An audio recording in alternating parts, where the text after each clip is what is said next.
role of hygiene in health and safety. Poor hygiene can lead to illness, and in extreme cases, even death, by allowing the spread of infection. Source of contamination could include raw meat, rubbish, bodily fluids, hair, or poor personal hygiene. Think about how the items in the above list could contribute to infection and illness. Keep them in mind when you are working, in order to avoid the spread of germs causing illness and infection. Are you familiar with the basic precautions to be taken, such as washing hands, disposing of waste correctly, and not using the same knife or chopping board for different foods?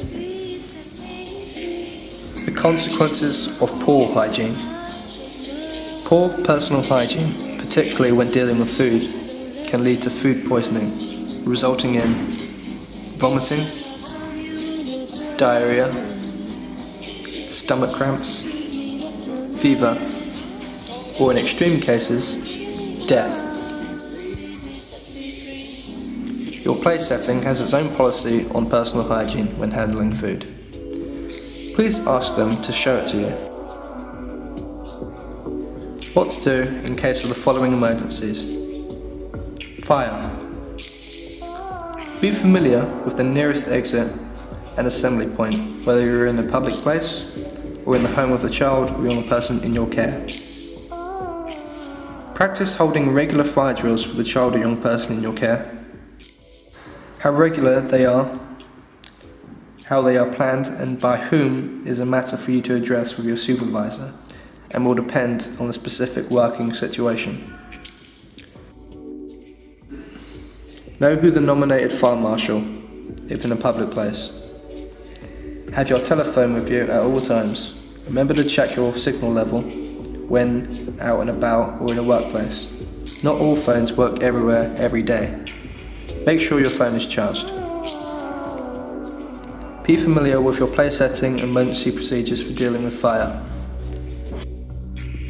What to do in the case of infectious disease. Symptoms such as fever, sickness, vomiting, and diarrhea should be taken seriously. It can range from the flu to something more serious. Either way, it may be an infectious disease. Allowing a child or young person who has the symptoms to mix with other children and young people endangers the health of them, the others, and you. Parents or carers should be called immediately, and the child or young person should be brought home and not return until 48 hours after the symptoms have cleared. What to do in the case of an accident. Your response to an accident will vary depending on the type of accident it is and how serious it is. After an accident or an incident that does not require hospitalization, you should inform the parent or carer on your return, record the incident, see kids policy on reporting accidents or incidents. Please read the guide at your place setting carefully. That tells you how to deal with the instance.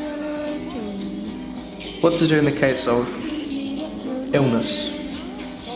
If a child or young person in your care falls ill, it is important that you know how to respond given that individual's specific condition. You will have completed a care plan with your parent or carer or child or young person detailing that child or young person's specific requirements and personal preferences when ill. Please ensure that you've read the form and understand exactly what is required of you for the effective care of the child or young person. And that has been an introductory summary to health and safety as your role as a play worker.